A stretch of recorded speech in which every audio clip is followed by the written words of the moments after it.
পরিশেষে ধানের মার্কা যদি আল মহান রব্বুল আলামিন আল্লাহ যদি আমাকে দেয়, দল যদি আমাকে দেয়, মার্কা নিয়ে আপনাদের সামনে আসবো।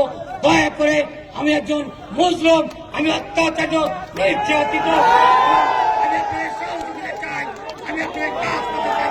আমি আমার বক্তব্য কামনা করে নেতৃবৃন্দ সুস্বাস্থ্য কামনা করি, আপনাদের সবার সুস্বাস্থ্য কামনা করে আমি আমার বক্তব্য শেষ করছি। খোদা হাফেজ।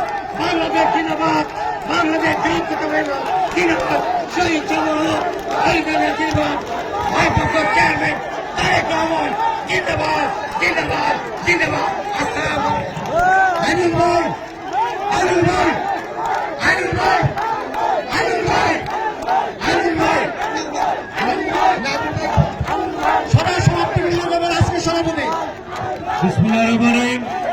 অনেক কষ্ট করে আজকে যারা এই অনুষ্ঠানকে সফল করেছেন, বিএনপি সলঙ্গা থানা, রায়গঞ্জ উপজেলা এবং তারা থানার সকল স্তরের নেতৃবৃন্দ, সবাইকে ঘুরকা ইউনিয়ন বিএনপির পক্ষ থেকে আন্তরিক অভিনন্দন এবং ধন্যবাদ জানাচ্ছি।